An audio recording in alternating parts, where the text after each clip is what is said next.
feel like for me, the most helpful thing is heading towards the specific. I think sometimes when you're first starting out writing, you try to think generically or broadly and think, well, what will the most people be interested in? And I think every time I've done that, I've written something that doesn't quite connect with anybody. But when I write things that are incredibly specific and I think no one else will get this, that is when I inevitably, by accident, write a thing that a lot of people are like, oh yeah. Like I wrote that thing that I wrote about when I went to the zoo. Yeah. I had this weird experience where, I'll keep this short, don't worry. But like I had this weird experience where I went to the zoo with my son and these two women in front of me pretended to be a lesbian couple to get a discount. And it was very clear they were pretending, and it made me so upset. And I texted Amber while I was at the zoo, and I was like, I told her what happened, and I was like so mad. And then a few hours later, I was like, I'm still so mad. I'm gonna try to write about this. And so I it was like nobody else has had. That's the weirdest thing. But that ended up resonating probably better than a lot of things I've written where I was like trying to think broadly. And I think because it was more me and it was more real. And I think anytime that that's the thing, is that's the most valuable thing you have to bring to the table anyway, is who you are and what your specifics are, because no one else has them.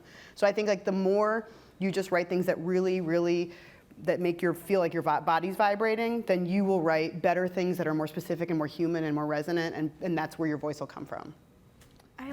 Sorry, go ahead. Oh no, I was just gonna say, I fully relate to like accidentally mimicking people, and I remember I got really great advice from another comedy writer named Megan Amram, who writes on like a whole bunch of sitcoms in LA, and one of the advice things that she told me was to just write a ton, and if you end up writing in the voice of someone, maybe that person's voice is actually more similar to your own than you think it will be.